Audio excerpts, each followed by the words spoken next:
บอกกินน้ำอ้อยฮะ ใครกินน้ำอ้อย จ้า มาบอกข่าวเรื่องสาวใบนี่บ่ แม่ ว่าจังได๋ บอกว่าเห็นอยู่หนึ่งร้านตะบ้อนพนอยู่นี่แม่นจริงเขาเห็นอยู่นะเขาเมื่อจับเอาคืนเขาก็เห็นนะ โอ้เห็นแล้ว ทาง อยากตาม เบ้า ทาง คนเดียวอยู่ว่ากินนะยังว่าสิถามมันอีก และเรื่อง เลยสิถามอีกถามขักขัก เรื่องนี้นี่ เรื่องไหนบอกไป ทางพอน้องแพทย์มีก็สิได้ถามบ่ทื่ออยู่ได้เนาะ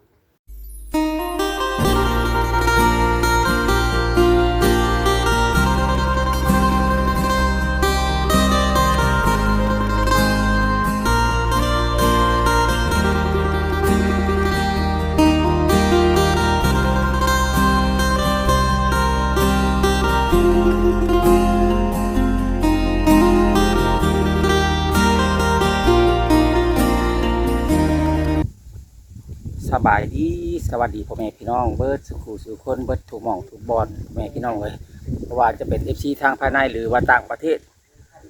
มื้อนี้ก็มาพบกับบ่าวกับไผคือเก่าพ่อแม่พี่น้องเนาะอยู่ที่บ้านป้าวอนพ่อแม่พี่น้องเอ้ยมื้อนี้เดินทางมาหาทางป้าวอนเพิ่นพี่น้อง หลังจากที่ห่างหายกันไป 2-3 มื้อพี่น้องเอ้ยติดภารกิจเรื่องอยากส่วนตัวเนาะพ่อแม่พี่น้องเลยตอนนี้ก็มาฮอดจอดถึงเดี่ยวเรียบร้อยพี่น้องเลยเนาะไปพ่อแม่พี่น้องเพื่อบ่เป็นการเสียเวลาไปเบิ่งไปชมนำกันกับบ่าวกับไผพี่น้อง ทำ ว่าเจ้าสิยินดีพร้อมให้ทางสบายนี่ไปศูนย์บำบัดหรือว่าจังใดต้องได้เว้ากันอีกได้แม่นบ่หรือว่าเว้าแล้วหรือว่าจังใด อันนี้นี่ทางไอ้เทิดเฮาก็บ่เห็นเราเลยได้บอกกับ เพราะว่าคันเฮาสิแบบ พ่อไอ้น้อยได้แจ้งเราแล้วนะได้เว้าสู่แล้ว จนได้ว่าสิเอาอันไอ้น้อยถามไอ้เทิดเจ้าสิไปว่าบ่ไปเราอ่ะหั่นนะข่อยบ่ได้เป็นหยังเราอ่ะ บ่เทิดบ่ไปแต่ว่าถ้าว่าเฮาสิเอาทางสบายไปนี่บ่เทิดเรายินดี ยิน บ่ล่ะ ดีแม่ เราบ่ได้มีการว่าจังใด แม่ ก็ยังใครยุคันว่าแน่น่ะถ้าว่าจับสบายเนาะผู้เป็นเมียไปแล้วบัดเอาข่อยบ่ได้ยินยอมให้ทุกเจ้าเอาไป มันจังได๋มัน ดู ก็ แล บ่ จังซี่แห นั่ ละ น มัน เนาะ จะมันยากอะนะ เอ้าเขาบอกเธอบ่ยินยอมเลยไหนแห่งดีได้จะขบก็บอกเรื่องที่เรื่องคองเลยที่เราเทิงจะแห่งเชียร์หนักเจ้าให้สบายเงินจีบได้จุดเสี บ่ ยเราบ่ได้ บ่เฮาเว้าเว้าแบบว่าสมมุตินะแม่ป้าสมมุติว่า แน่ชูละปอย ข่อยสิดูแลเอาเองจังซี่คือบ่เทิดเล่าก็ยินยอมอยู่เนาะ มันบ่ได้ห้ามนะห้าม ก็ ก่อน บ่เคยห้ามนะแล้วในเมื่อเจ็บมื้อนั้นไอ้เทิดเราก็ไปเลยบ่ได้มาดูแลเมียนับแต่นั้นเราบ่มาหาเมียเลย แม่น อันนะ มันให้กระเต็ก เราบ่ได้อันนั้นไอ้เทิดก็ได้ ที่ขวดระเบิดใช่เห็นบ่ แม่นคือว่าแก้วแตกระเบิดนั่นแหละ ขวดระเบิดแตกถือ เขาก็คิดว่าเพิ่นสิกลับมาแหละมื้อนั้น แม่น ก็ได้แต่บ่มาเลยเนาะ ตั้งแต่พ่อมากันตอนนั้นแล้ววะ แต่เมื่อส่งมันก็ยังอยากมาบอกเธอ อืม เมื่อส่งอยู่กับบ้านมันยังอยากมา อ่ามัน ได้ตอ เป็น น นั้น นี่ เรา มั ก็ นอยาม าก เบิ่งคำมันดีมันงามเลยมันอยากเอา ถ้าว่าบ่ดีบ่งามแต่บ่เอา คำมันเป็นนี่นี่ ว่า มันอยาก ง่าย เบิ่ง ๆนี่คือทางไอ้เทิดนี่เราก็ อืม เอากันแบบอันนี้นะ แบบ ถ้าเราดูแลดี แบบ ก็ ว่าผัว อันนั้น งัวเมียควายบ่ โดย แบบว่าบ่ได้มีฮิตมีคอง บ่ แม่นมันสุดแล้วแต่ทางลุงเราหั่นนะว่าง่ายๆซะบอกกับไผเลย โดย เรื่องนี้นะ คำเมื่อทั้งบ้านก็พอเราที่ สุดแล้ เขา วทางลุงทางแม่เพิ่น ผีเขา โดย คือว่าทางลุงทางแม่อยากเอาไปบำบัดนี่ก็คือทางบ่เทิดนี่ก็บ่มีแบบว่าการตะวาใดๆนะเนาะเพราะว่ายังบ่ได้มีฮิตมีคอง แค่ นั่ นั้น น เนาะ มีคนขัวข้าวคน เพราะว่าคนเฮาจะให้เฮานี่ให้คนเฮาเป็นคนดีเด้ แม่ เพิ่นก็ต้องได้ อยากให้ลูกหลานของเฮาเป็นคนดีแบบนี้ แม่น นะถ้าเราเบิ่งแย่งดีก็ บ่เป็นหยัง บ่ว่า เนาะ หยังได้ทางผิดทางนี้ก็ได้เนาะแม่ป้า โอ้ เอ็งดีนะ นะ อันนี้แต่ละเทื่อเรามีว่าหาตามหาทั้งผัวตลอดเนาะ ก็คือเห็น จำอะไรกันตี คือเห็น ตี อ่า เขาก็ได้ยินไม่เท่าสอนทุกครั้งมือมันจูโรถีบมันไม่เท่าสอนมาสอนทุกครั้งตีกันคืองอคือควายนี่ล่ะ เออ คันตีถือวางตายสิบ่ตายถิ่มได้ล่ะบ่นี่ โอ้ย ใส่กำลังเกินเหตุเกินผลมันก็ ถ้าผู้ชาย ผิด ตี แล้ว ผู้ ว่า หญิงแม่นบ่ ต่างคนต่างมาอยู่นํกัน ต่างคนต่างอาศัยกันบัดเบิดทั้งสองคนนั่นเนาะ ไว้เพื่อนเจ้าก็มีอยู่เจ้าบ่มีเงินเฮ็ดเพิ่นก็สอย เอาเห็นเทือนเอาเห็นนักๆเนี่ยเห็นอยู่เทือนหนึงเห็นเราที่ว่าเราเอาตีนเตะกลางคอเสาใบนะ แม่น เห็นตอนนะเราว่าหยอกนี่แหละแต่ว่านักนะเห็นแล้วก็ป้อจนอึ้งเลยเว้าบ่ออกเลยเสาใบก็ น้ำตาเกือบหน่วยเลยบ่ น้ำตาเกิ่มเหนื่อยกำเกิ่มหน่วยเลยนะเห็นได้อีตนแล้วนะแบบบ่มีทางต่อสู้เลยนะ อะไร แบบบ่ได้อันนั้น ทำ เล ที่ ย บ่ นะ จะข่อยจังว่ามาอยู่มาอ ค ยู่ อยลอง นี่ ตีนลองมือของ มาอยู่ เรา นี่นี่ย้อนเพียง อีตนแล้ว คันอยู่ต่อหน้าหลายคนนะฮะเนาะ แม่ คันว่าเราอยู่2ต่อ2นี่ ตาย จักสิซำได้เนาะบ่แพทย์ถ้าว่าหยอกนะซำนั้นนะ แม่ ว่าเลยก็ไปตายสงสารอยู่พี่น้องเอ้ย นั่นแหละก็อยากให้เราลีเราเศร้าแต่ละคนก็ได้เนาะพี่น้องเอ้ย โอ้ย คือแม่ผู้เพิ่นซอยเพิ่นให้อยากให้เราดีเราเศร้าจนสิบ่ได้รับได้นอนแล้วเราเป็นห่วงเสาไปทางแม่เราก็ได้นี่แต่ว่าเนาะพี่น้องเอ้ยสมมุติสิว่าจังไดเนี่ยหรือว่าถามเมื่อทางบ้านพุ่นเมื่อประกอบเอกสารยืนยันตัวตนของสาวใบอยู่ทางบ้านพุ่นก็สิประมาณมื้อ2มื้อ ก็แม่นั่นแหละ เพราะว่าสัมมโนครัวนี่เราขึ้นกับ วิทย์อันนี้ก่อนบ่เนาะพี่น้องเอ้ย วิทย์งานบุญวันศาสตร์นี่บ่ แม่น ใกล้แล้วเนาะวันนี้ก็26 27แล้ว เพราะข้อยคิดว่าย่านเพิ่นบ่เฮ็ดให้หั่นนะจองงานบุญบรรษา เฮ็ดผู้เฮ็ดก็ลองเบิ่งแล้วเราเทิงเขาบ่นะ ได้บ่ เราเทิงเขาบ่สอนเขาสอน เพราะว่าตามจุดต่างๆนี่เพิ่นก็เริ่มยามเริ่มหยังก็ได้เดี๋ยวนี้ได้ บุญสร้างนี่เขาว่าจับนี่เขาแห้งหมักแห้งหมัก แล้วก็เรือนของคุณลุงก็สิได้หยุดจักมื้อ2มื้อได้นี่เนาะถ้าว่าแล่นเรื่องนี้หั่นนะ เราอยากเมื่อแล้วเราอยากเมื่อเบิ่งหนังสือให้ลูกให้ร้านคอยให้เขาไปฝากให้มันแล้วมันสวนเป็นคนดับคนดี โอ้เราเว้าในนั้นบ่ แล้วก็นี่เราจมมื้อคืนนี่ โอ้ เขาว่าอยากเมื่อก็เมื่อเขาว่าคอยมันบ่ได้ยากดอกเขาว่า อันของอยู่ของกินกับมันบ่ได้ยากลูกเขาเฮ็ดให้กินเขาก็เอิ้นน้องก่อนมาเฮ็ดให้กินก่อน แต่ทำไมป้าเขาถามในมีเบอร์โทรติดต่อกันอยู่บ่กับทางอันอยู่บ้านผม บ่ บ่ได้มีบ่โอ้และค่าใช้จุงใช้จ่ายเนี่ยแล้วเฮาสิเอาให้เพิ่นหั่นนะมื้อที่ว่าเพิ่นสิเมื่อเพิ่นสิแลนเอกสารหั่นนะค่าอยู่ค่ากินนั่นแหละเนาะนำไปตามทุ่งตามทางหรือว่าค่าเส้นนู่นเส้นนี่นั่นแหละค่าธรรมเนียมบ้านอีหยังหั่นนะเขาต้องได้จ่ายเพิ่น แม่นอันได้เจ้าแน่นอน แล้วก็มีจุดประสงค์เดียวกันไผก็ได้เนาะอยากให้เราดีเราเศร้า ให้ร้านหันดีแล้ว เราก็เป็นห่วงหลานคือกันเฮ็ดจะได้สัดซอย ว่าเขาก็บ่ได้ห้ามบางนายก็ไผสิห้ามเจ้าพ่อเอ้ยว่า โอ้ เอาอยากเมื่อก็เมื่อ โดย อีแม่เขาบ่ได้ให้เจ้าเป็นห่วง เอ่อ คันเมื่อนี่ได้นอนคืนหนึงได้เนาะ คืน2คืนอยู่แล้ว แล้วแต่เราจากมาบ่ บ่แล้ว ก็ให้ไว้นั่นแหละเนาะ เท่า บ่แม่ แล้วนั่นแหละเพราะว่าเราคิดว่าเมื่อนี่เมื่อวันพุธนี่เกือบแบบค่ำแล้วนะประมาณบ่ายนะเราว่านะบ่ายโมง2โมง เพราะว่า แล้วไปเฮ็ดบัดนี้เพื่อไปเฮ็ดแล้วก็ต้องมาบัด สอง ก็ คืนเนาะ ว้ที่จ้ คืนหนึ่งสองคืนนะ ได้เข้าอันหมวดอันนี้ค่ะ แม่นคิดว่าคืนหนึ่งสองคืนนี่แหละ แม่นไกลเติบเด้ ครับ ไกลเติบ อยู่พุ่นได้อยู่ก็ดงกาป่า พุ่นได้เข้ากระทางไหทางชวนเฮ็ดนั่นเฮ็ดนี่เลื่อยไม้เลื่อยตอกเขา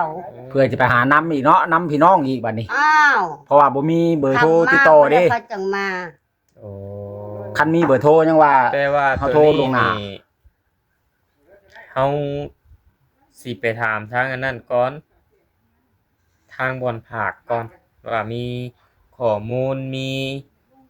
หยังแน่หันนะในประกอบที่ว่าเอกสารที่ว่าเอาคนไปผากนี้มีหยังแน่มีการยืนยันตัวตนแบบใดแน่หันนะ ตะกี้ยังว่าเบาหลาย แล้วเราจังมาแลนเลือกตัวนี้ขอให้เพิ่นแนะนำก่อนขอคำปรึกษาจากเพิ่นก่อนหั้นนะเฮาก็บ่เคยแล้วเฮาบ่ฮู้เด้เนาะ แมน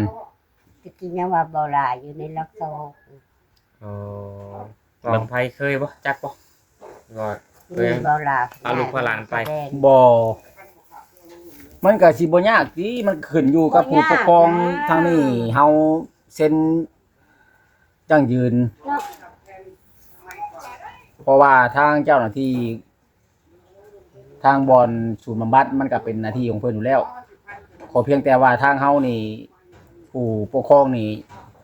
ยินดีแล้วก็พร้อมยืนยันให้เรา ปกครองอยู่บอกกับไผเอ้ยแต่ว่าสบายนี่แล้วเราบ่มีอีหยังเลย มันเป็นตกคนตกขา อันนั้นแล้ว เป็นคนตก สำนูครัวจะขึ้นกับไผบ่จักเดี๋ยวนี้นะ บ่มี เฮ็ดไม้ มันหลุดยากเลย นี่แหละตัวตนแล้วตัวนี้แหละ เป็นคนตกข้างเขาเข้ามาขนาดนั้น พี่ น่ะ น้องเอ้ยเนาะเดี๋ยวเฮาสิ เพื่ ให้ อ นั่น หับ เดี๋ยวสิไป ประกัน รีวิว เอา ทางอัน ทางสร้างบ่ แม่นทางสร้างเพิ่นก่อนเด้อแม่ป้าเด้อให้เจ้านอนพักผ่อนบัดนี้ อ่าเนาะ เอาอยู่ดีมีแห้งเด้อป้าเด้อ คือสิ โอ้ยขอบคุณขอบใจหลายมื้อสอง โอ้ ให้อยู่ดีมีแฮง ขอบมกขอบใจทางเอื้อยเพิ่นเด้อทาง ขอบ จู คุณ ดี้ ขอบใจอันทาง เอื้อยจูดี้ เกิดจุลี่ให้อยู่ดีมีแฮงให้สุขกายสบายใจสา สา ธุ ธุเอา วิจะลงสื่อให้บอกไปจังหวั นี่ ด แหละที่ว่า ลงเสือเขาก็บอกลงหน้าลงหลัง มาบททันเพิ่นจักมือและเพิ่นสิ ปาทุพี่น้องเนาะฟัง ใจที่สุดจน ฟัง ไปอย่าง งานว่าฟังพอน้องแพทย์เว้านี่เรื่องสบายส่งสิใช้เวลาโดนเติบ เพราะว่าต้องได้เฮ็ด หนังเขียน หนังสือเฮ็ดสำนูครัวนี่ขึ้นกับการปกครองอีกนี่นะเพราะว่าตอนนี้คือว่าเรานี่บ่ได้เฮ็ดสำนูครัวนี่บ่ได้ยืนยันตัวตนนี่โดนแล้วเอาว่าคันว่าสิซ่ากับสิซ่าตัวนี้แหละพี่น้องเอ้ยอาจจะมีการใช้จ่ายหลายเติบอยู่เพราะว่าการเฮ็ดสำนูครัวใหม่นี่ก็แข่งเดียวอยู่หากแต่แบบคนละเมืองนะพี่น้องเอ้ยคือสิใช้เวลาโดนเติบอยู่การเดินทางไปหาทางบ้านเกิดทางพ่อทางแม่เพิ่นก็ไกลแน่พี่น้องเนาะประมาณ200กว่าลักพี่น้องเอ้ยบ่าวไผเคยไปอยู่สูงคักแท้ป่าวอดบัดนี้ฮะสูงคักอะดีพี่น้องเอ้ยเนาะบ่าวไผเอามุมไกลให้พ่อแม่พี่น้องได้เบิ่งพี่น้อง ดีใจนะ เฮ็ดจังไดบัดนี้สิมีทางขึ้นได้บัดนี้คันใด แล้ว เอ๊บผู้ผู้วิเอ๊บตกมาหันบ่แห้งเนาะ บ่ตกดอก อุ้ยว่าติหา ขาเรากอดไว้เลยมือลุกจนมันหอยตัวเก่งมันนะ สร้างนี่ก็สมควรพี่น้องเอ้ยบัดขึ้นบัดลงอีกบ่ธรรมดาสร้าง3คนสร้างในบ้านนี่บ่ป้านี่อืมขึ้นบ่ได้แล้วพี่น้องบ่าวกับไผนี่มันสูงบ่มีหัวกันไดแล้วบ่กล้าขึ้นพี่น้องเอ้ย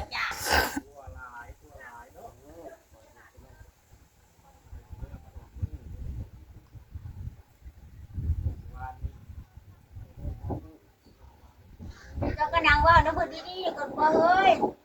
เอาเฮ็ดเลยว่าวน้ำเฮ็ดน้ำรถแม่นจุบเฮาบ่ว่าจังดอกแม่ป้าเวียกเพิ่นให้เพิ่นเฮ็ด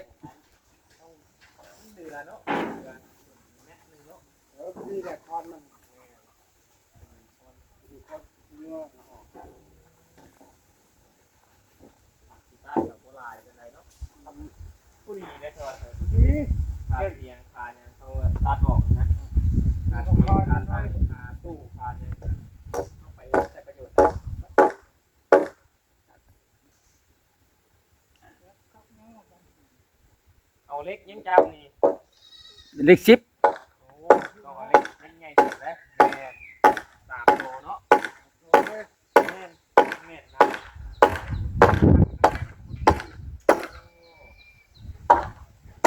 3คนลงไปเอาไม้คนตกนะไว้เนี่ยเนาะไว้เอาไว้เจ้าโยมมื้อเช้านี่เนาะ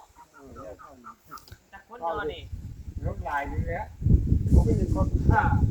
โอ้สั่งไปงานมาแล้ว ไปงานแล้วยามมื้อเช้าเนาะยามมื้อเช้าท่านไปเที่ยวซะ เราจะสั่งไป เสาบักใหญ่เนาะ เอาแหละ โธ่ย่อเสาหนึงจะคนบัดนี้4-5คนน่ะ นี่มันจักเลยเนาะโอเค คันหน่อยคนนี่ย่อบ่ได้ดอกเนาะเสาบักใหญ่ ต้องหาคนติดไป โธ่เต็มแห้งพี่น้องเอ้ยเสาแต่ละต้นนี่บ่ ได้ อุ้ยอุดุตลาด คนได้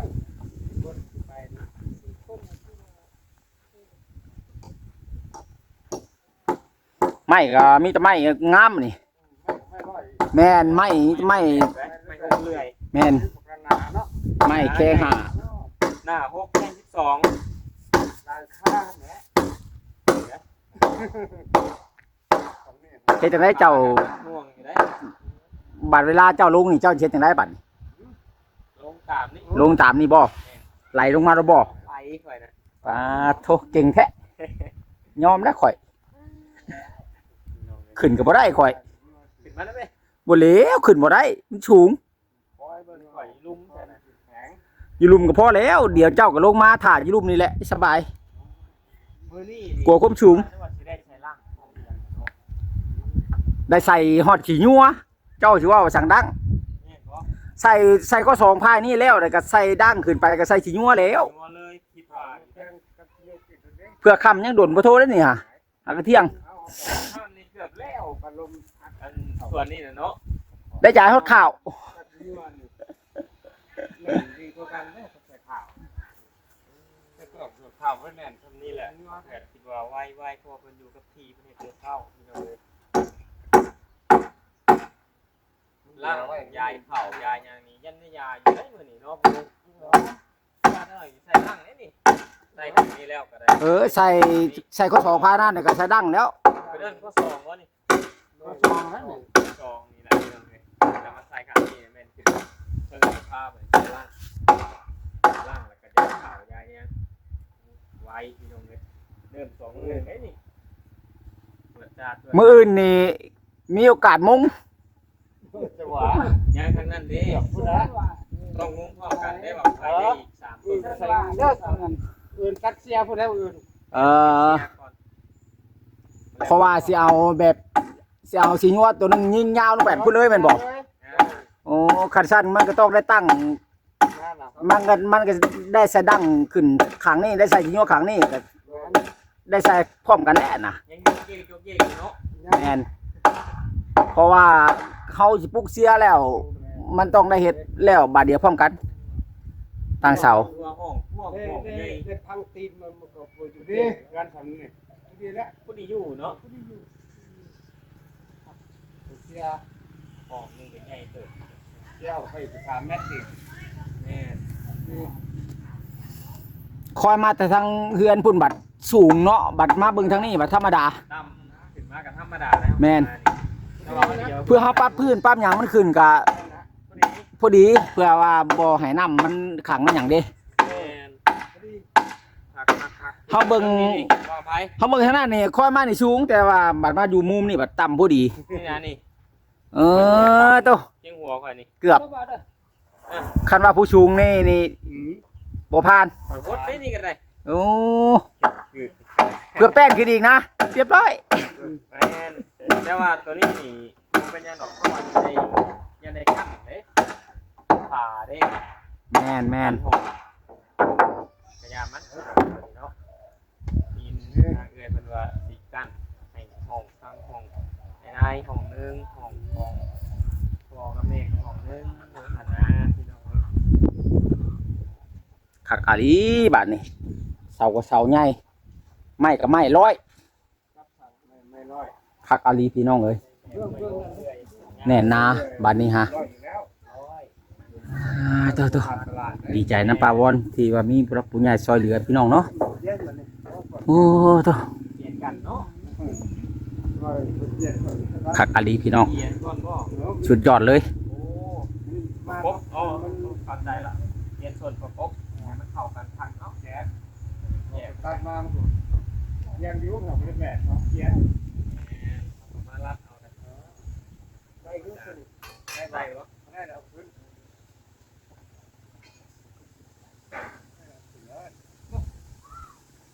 อันไม่จอยเพื่อนพี่น้องเลยวัดแต่เช้าวันจอยมื้อเช้านี่ โน้ดูกะมาเดี๋ยวเจ้าก่อนเพื่อ แต่เช้าลูกเมียไปทางไหนเลยมื้อนี้ ว่าเพิ่นถ่าอยู่เนาะ จอยได้สักนิดก็พอแล้ว ก็เพิ่นให้ แล้วคนประมาณ เนี่ยประมาณ2 เดือน3 เดือนนี่ก็ จักเดือนแล้วเพาะตอนนี้ 6 เดือนแล้วบ่ ใกล้คลอดแล้วบ่นี่เนาะ ใกล้แล้ว ใกล้แล้วนี่ลูกจะคนแล้วก่อยจอย ปัจจุบันนี่ก็อยู่ทั้ง2 คน 2 3ในท้อง คนตามในท้อง ไว้เขาไว้ไว้เดียวกัน คนที่สามกำลังเริ่มออกมา ยังบ่ทันเลิกยังอยู่ในอยู่เบา เออญาติเป็นผู้ชายเด้อบัดนี้ บอกด้วยว่าเด้อ ผู้ที่สามนี่เป็นผู้ชายเนาะผู้ที่สามนี่ ปัจจัย เจ้าอยากได้ผู้หญิงข่อยบัดอยากได้ผู้ชาย กว่า ข่อยมีหลายเลยผู้หญิงน่ะ ลูกพ่อนี่ก็เลย ชายเบิด ผู้หาคนน่ะ ชายเบิด ดีแล้วมีผู้ซอยแฮง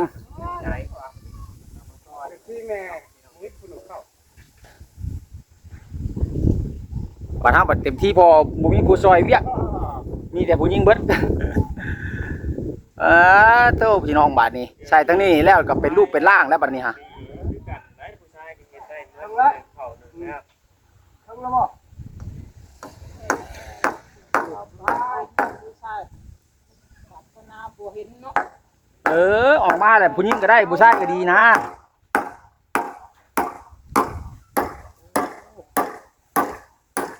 แน่นอนสีมือการตอกนี่เนาะคือว่าเซียนได้นี่ เพิ่นชื่อตะปูมากกับผู้ดีโลดบ่ได้ชื่อยาวเนาะคันชื่อยาวแหละตอกเข้าบ่คุ้มพับไปก่อนอันนี้ชื่อมาผู้ดีโลดบ่มีพับ หลายพิสิโคตรเนาะ แม่น พอเราพับไว้นะมันยาวหลาย แม่นคันยาวแหละบ่ให้ชื่อมามันตอกบ่เข้า เนี่ยหลาย ภาพได้พี่น้องเลยคิดว่าไว้ ไวอยู่ โอเคหรอก ไข่ล่างแล้วนี่บ่ยายนี่ก่อนบ่นี่ ส่งมา อย่าส่ง อย่าส่งเลยดี เนาะเพราะว่าถ้ามันมีแป้นนี่อย่างนั้นแล้วเขาจังปูแล้วมันจังสบายได้ป่ะเขาจังวางเครื่องวางของง่ายบัดเขาจังมุ้งหั่นนะ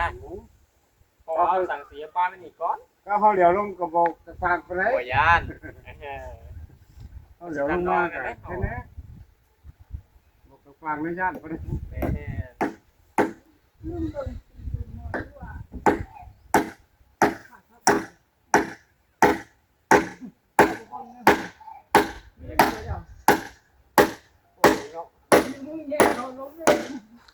พ่อแม่พี่น้องเอ้ยคลิปนี้ก็หลายนาทีพอสมควรจังไดก็ฝากพ่อแม่พี่น้องกดแชร์กดไลค์กดติดตามให้กำลังใจคือเก่าคือเดิมนี่เด้อพ่อแม่พี่น้องผิดพลาดประการใดก็ขอโทษขออภัยนำพ่อแม่พี่น้องนำ FC เบิร์ดสุขูสุคนที่เข้ามาเบิกมาชมเนาะพ่อแม่พี่น้องเอ้ยพี่น้องเอ้ยตอนนี้ก็ดีอกดีใจนำปาวอนที่จะได้บ้านใหม่เป็นของตัวเองอีกแล้วพี่น้องเอ้ยแน่นาพาข้างดีกว่าเก่าหลายบัดนี้พี่น้องเนาะโอเคสำหรับคลิปนี้ขอตัวจบคลิปสักก่อนไปพอกันใหม่ในคลิปหน้าคลิปในขอให้พ่อแม่พี่น้อง FC เบิดสุขูสุคนจงอยู่ดีมีแฮงเด้อไปจากโรคภัยไข้เจ็บคิดเงินก็ให้ได้เงินคิดทองก็ให้ได้ทองสำหรับคลิปนี้ขอกล่าวคำว่าสบายดี